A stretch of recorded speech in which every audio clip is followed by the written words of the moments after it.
दोस्तों, श्राद्ध के दिन 29 सितंबर से प्रारंभ हो चुके हैं, लेकिन श्राद्ध का महीना आरंभ होने पर एक प्रश्न चारों तरफ खूब तैरने लगता है। श्राद्ध तर्पण की वस्तुएं पितरों को कैसे मिलती हैं? श्राद्ध तर्पण पर यह प्रश्न सबसे ज़्यादा अनास्थावान उठाते हैं। सबसे पहली बात तो जिन्हें किसी चीज़ पर आस्था नहीं, उन्हें आस्थावान बनाया नहीं जा सकता, और बनाने की आवश्यकता ही क्या है। यह कहानी उनके लिए है जिन्हें परंपराओं पर आस्था है। जिन्हें आस्था हो उन्हें ही किसी बात के सकारात्मक पक्ष भी दिख सकते हैं, अन्यथा श्राद्ध तर्पण ही क्यों, वे हर चीज़ पर उंगली उठा सकते हैं। सबसे ज़रूरी बात, यह कहानी एक गंभीर चर्चा करती है। सनातन की पुरानी परंपरा का विश्लेषण बहुत गंभीर प्रश्नों के साथ करती है। तो यदि आप वास्तव में गंभीर चर्चा पसंद करते हैं तो आपके काम की बात है। अब जिन्हें आस्था ना हो वे तो यह भी कह सकते हैं कि बूढ़े लोग समाज के लिए उत्पादक ही नहीं हैं, उनकी क्या ज़रूरत है, वे तो बोझ हैं देश के परिवार के संसाधनों पर। भोजन, आवास, दवा, सेवा टहल पर क्यों खर्च करना, उनका तो जीने का हक छीन लेना चाहिए। अगर जीने भी दें तो न्यूनतम सुविधाओं के हवाले कर देना चाहिए, वृद्धाश्रमों में छोड़ देना चाहिए, वगैरह वगैरह। उनके पास इसके भी तर्क होंगे। खैर, अब श्राद्ध तर्पण से जुड़ी कुछ ऐसी बातें होंगी जिसे आपको अच्छे से समझना चाहिए, काम आएंगी। श्रद्धया दीयते यत् तत् श्राद्धम, यानी श्राद्ध का अर्थ है श्रद्धा से जो कुछ दिया जाए। पितरों के लिए श्रद्धापूर्वक किए गए पदार्थ, दान, हविष्यान्न, तिल, कुश, जल के दान का नाम ही श्राद्ध है। श्राद्ध करने की क्रिया श्राद्ध तर्पण भी कहलाती है। श्राद्ध कर्म पितृ ऋण चुकाने का सरल व सहज मार्ग है। पितृपक्ष में श्राद्ध करने से पितरगण वर्ष भर प्रसन्न रहते हैं। श्राद्ध कर्म से व्यक्ति केवल अपने सगे संबंधियों को ही नहीं, बल्कि ब्रह्मा से लेकर तृण पर्यंत सभी प्राणियों व जगत को तृप्त करता है। पितरों की पूजा को साक्षात विष्णु पूजा ही माना गया है। प्रायः कुछ लोग यह शंका करते हैं कि श्राद्ध में समर्पित की गई वस्तुएं पितरों को कैसे मिलती हैं। सबके कर्म एक जैसे नहीं होते। जो जैसे कर्म करता है वैसी गति मिलती है। कोई देवता, कोई पितर, कोई प्रेत, कोई हाथी, कोई चींटी, कोई वृक्ष और कोई तृण बन जाता है। तब मन में यह शंका होती है कि छोटे से पिंड से अलग अलग योनियों में पितरों को तृप्ति कैसे मिलती है। इस शंका का स्कंद पुराण में बहुत सुंदर समाधान मिलता है। एक बार राजा करंधम ने महायोगी महाकाल से पूछा, मनुष्यों द्वारा पितरों के लिए जो तर्पण या पिंडदान किया जाता है तो वह जल, पिंड आदि तो यहीं रह जाता है, फिर पितरों के पास वे वस्तुएं कैसे पहुंचती हैं और कैसे पितरों को तृप्ति होती है।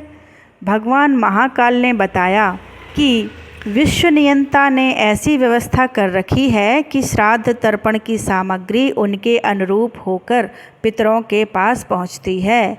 इस व्यवस्था के अधिपति हैं अग्निश्वात आदि। पितरों और देवताओं की योनि ऐसी है कि वे दूर से कही हुई बातें सुन लेते हैं, दूर की पूजा ग्रहण कर लेते हैं और दूर से कही गई स्तुतियों से ही प्रसन्न हो जाते हैं। वे भूत, भविष्य व वर्तमान सब जानते हैं और सभी जगह पहुंच सकते हैं। शरीर के 5 तत्वों मन, बुद्धि, अहंकार और प्रकृति, इन 9 तत्वों से उनका शरीर बना होता है। इसके भीतर 10वें तत्व के रूप में साक्षात भगवान पुरुषोत्तम निवास करते हैं। इसीलिए देवता और पितर गंध व रस तत्व से तृप्त होते हैं, शब्द तत्व से रहते हैं और स्पर्श तत्व को ग्रहण करते हैं। पवित्रता से ही वे प्रसन्न होते हैं और वर देते हैं। पितरों का आहार है अन्न जल का सार तत्व। जैसे मनुष्यों का आहार अन्न है, पशुओं का आहार तृण है, वैसे ही पितरों का आहार अन्न का सार तत्व यानी गंध और रस है। अतः वे अन्न व जल का सार तत्व ही ग्रहण करते हैं। शेष जो स्थूल वस्तु है वह यहीं रह जाती है। नाम व गोत्र के उच्चारण के साथ जो अन्न जल आदि पितरों को दिया जाता है। विश्वदेव उन्हें एवं अग्निश्वात दिव्य पितर हव्य कव्य को पितरों तक पहुंचा देते हैं। यदि पितर देवी योनि को प्राप्त हुए हैं तो यहाँ दिया गया अन्न उन्हें अमृत होकर प्राप्त होता है। यदि गंधर्व बन गए हैं तो वह अन्न उन्हें भोगों के रूप में प्राप्त होता है। यदि पितर पशु योनि में हैं तो वह अन्न तृण के रूप में प्राप्त होता है। नाग योनि में वायु रूप से, यक्ष योनि में पान रूप से, राक्षस योनि में आमिष रूप से, दानव योनि में मांस रूप से, प्रेत योनि में रुधिर रूप से या रक्त के रूप में प्राप्त होता है। मनुष्य बन जाने पर भोगने योग्य तृप्तिकारक पदार्थों के रूप में प्राप्त होता है। जिस प्रकार बछड़ा झुंड में अपनी माँ को ढूंढ ही लेता है, उसी प्रकार नाम, गोत्र, हृदय की भक्ति एवं देश काल आदि के सहारे दिए गए पदार्थों को मंत्र पितरों के पास पहुँचा देते हैं। जीव चाहे सैकड़ों योनियों भी पार कर क्यों न कर गया हो, तृप्ति तो उसके पास पहुंच ही जाती है। अब इस बात का क्या प्रमाण है? फिर आपको एक छोटी सी कथा श्राद्ध तर्पण कर्म के पूर्ण होने पर जिन ब्राह्मणों को आमंत्रित किया जाता है वे पितरों के प्रतिनिधि रूप में होते हैं। यहाँ पर जन्म से ब्राह्मण नहीं, कर्म से ब्राह्मण की बात हो रही है, जो ब्रह्म की आदि परिभाषा से ब्राह्मण का निर्धारण करता है। जिस काल में ब्राह्मणों को आमंत्रित करने का विधान किया गया था, उस काल में ब्राह्मण अपने घर परिवार से दूर देव कार्य या अध्ययन कार्य में लिप्त कोई साधन विहीन पुरुष होता था, जिसे उसे अच्छा भोजन करा देने से उसकी तृप्ति होती थी। वह अपने पुण्य कर्मों का एक अंश आशीर्वाद स्वरूप पितरों और श्राद्ध तर्पण करने वाले को देता था। अब यदि आशीर्वाद या पुण्य कर्म जैसी बात पर यकीन ना हो तो फिर सनातन की सारी परंपरा ही औचित्य विहीन हो जाएगी। पुण्य कर्म पर विश्वास ना होने से तो फिर पूरी मानवता पर ही विश्वास नहीं रहेगा। इसलिए पुण्य कर्म सर्वकालिक हैं। उसी तरह श्राद्ध तर्पण भी हर युग में महत्वपूर्ण हैं। इस आधार पर कोई इसके महत्व को नहीं झुठला सकता कि इसे कुछ लोगों ने अपनी आय का जरिया बना लिया है। आप कुरीतियों से किसी परंपरा को नहीं तोल सकते, उसके मूल भाव से तोलें। तब समझ आएगा कि क्यों श्राद्ध तर्पण आदि कर्म के बाद भोजन दान आदि की व्यवस्था थी। एक बार पुष्कर में श्री राम जी अपने पिता दशरथ जी का श्राद्ध कर रहे थे। राम जी जब ब्राह्मणों को भोजन कराने लगे तो सीता जी वृक्ष की ओट में खड़ी हो गईं। ब्राह्मण भोजन के बाद राम जी ने जब सीता जी के इसका कारण पूछा तो वे बोली, मैंने जो आश्चर्य देखा उसे आपको बताती हूँ। आपने जब नाम गोत्र का उच्चारण कर अपने पिता दादा आदि का आवाहन किया तो वे यहाँ ब्राह्मणों के शरीर में छाया रूप से सटकर उपस्थित थे। ब्राह्मणों के शरीर में मुझे अपने ससुर आदि पितृगण दिखाई दिए। फिर भला मैं मर्यादा का उल्लंघन कर वहाँ कैसे खड़ी रहती? इसीलिए मैं ओट में हो गई। वे ब्राह्मण कौन थे? तपस्वी थे, जो राजा के अलावा किसी अन्य से भोजन के अतिरिक्त और कोई दक्षिणा तक ग्रहण न करते थे। वे ब्राह्मण वे थे जिनके आश्रम में जो भी छात्र पढ़ने आता, चाहे वह राजा का पुत्र हो या निर्धन का, सबके साथ एक जैसा व्यवहार होता था। जब तक शिष्य आश्रम में रहता उसका सारा खर्चा गुरु ही उठाते थे। शिक्षा पूरी होने के बाद ही गुरु दक्षिणा ली जाती थी, वह भी श्रद्धा अनुसार। राजा और निर्धन दोनों के पुत्र से एक जैसा नहीं। गुरु तो बताता भी ना था कि क्या चाहिए, शिष्य अपने सामर्थ्य अनुसार करता था। ऐसे ब्राह्मण ही ब्राह्मण थे, क्योंकि ये ब्रह्म का कार्य करते थे। इसीलिए सीता जी को इनमें अपने पितर दिखे। गरीब और ज़रूरतमंद को दान करके देखिए, उनकी आँखों में खुशी की चमक में आपको अपनी छवि दिखेगी। आपके शरीर में आपके पितरों का अंश है। क्या यह पर्याप्त नहीं कि पितरों के दर्शन हुए? पितर प्रसन्न तो सभी देवता प्रसन्न। श्राद्ध से बढ़कर कोई और कल्याणकारी कार्य नहीं है, और वंश वृद्धि के लिए तो पितरों की आराधना ही एकमात्र उपाय है। यमराज जी का कहना है कि श्राद्ध कर्म से मनुष्य की आयु बढ़ती है।